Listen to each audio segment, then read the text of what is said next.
Assalamualaikum warahmatullahi wabarakatuh.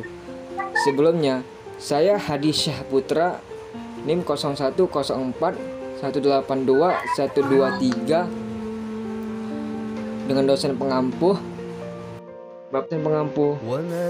Haji Muhammad Iqbal Abdul Muin dengan mata kuliah hadis tematik.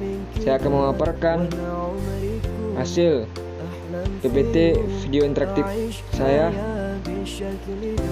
yang berjudul Membesarkan Hati Orang yang Menerima Nasihat. Langsung saja kita masuk ke pendahuluan. Hati itu dimana tempatnya titik perintah yang melalui prosesnya pemikiran kita dan dieksekusi oleh anggota tubuh perbuatan yang kita lakukan terhadap apa yang diperintahkan hati atau iman melalui proses lewat pikiran, sehingga hati iman atau dan hawa nafsu itu harus bisa kita kendalikan.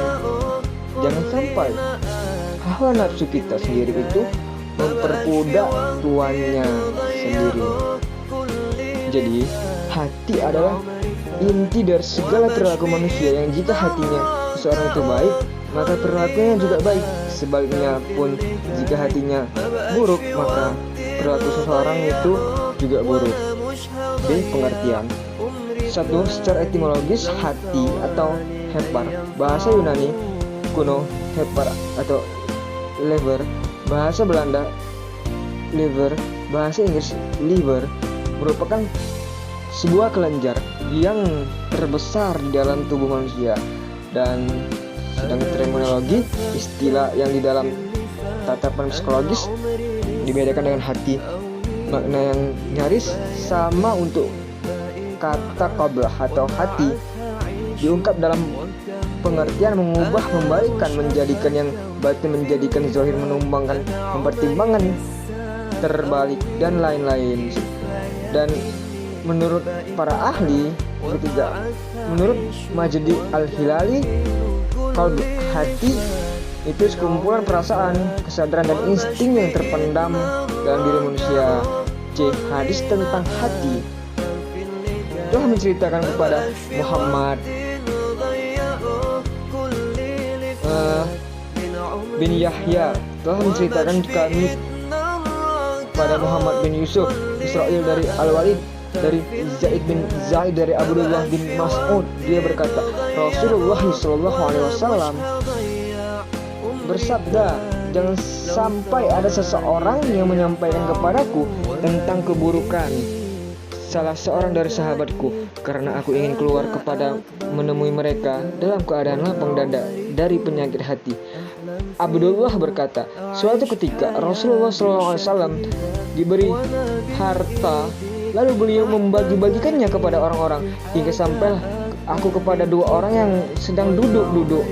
Keduanya berkata, demi Allah, dalam pembagiannya Muhammad tidak mengharapkan wajah Allah dan tidak pula mengharap pahala negeri akhirat, hingga aku merasa sakit ketika mendengarnya itu. Lalu aku bersegera menemui Rasulullah SAW dan memberitahukannya hal itu kepada beliau. Maka wajah beliau memerah seraya bersabda, biarkanlah, sungguh Musa pernah disakiti lebih dari itu, namun dia tetap bersabar. Al-Riwayat At-Tirmizi nomor 3831 dalam kitab Budi Pekerti yang Terpuji. Dia uraian tentang hadis sebagaimana yang telah dijelaskan hadis di atas dengan kesederhananya. Sosok seorang Nabi kita Muhammad Sallallahu Alaihi Wasallam dalam menanggapinya persoalan tentang diri yang difitnah atau diceritakan yang buruk-buruk dari belakang, dan beliau tetap dengan tenang dan bersabar dalam merespon persoalan kejadian itu. Dan beliau pun bersabda juga, biarkanlah, sungguh Musa pernah disakiti lebih dari ini, namun ia tetap bersabar. Kualitas hadis. Abu Isa berkata, hadis ini derajatnya gharib melalui jalur ini karena dalam isnadnya ada tambahan seorang laki-laki. F. Analisis. Secara bahasa, hadis gharib bermakna sesuatu yang jauh atau asing. Sedangkan secara istilah hadis gharib adalah hadis yang diriwayatkan oleh satu orang perawi saja. And the last, G penutup, memberikan hati nutrisi agar lebih menerima nasihat orang lain. Itu juga sebagai dari iman dan bentuk dari kebersihan hati dan tanda sifat tawaduk seseorang. Mungkin cukup sekian dari saya yang dapat saya sampaikan. Lebih dan kurang mohon maaf. Wassalamualaikum warahmatullahi wabarakatuh. Thank you.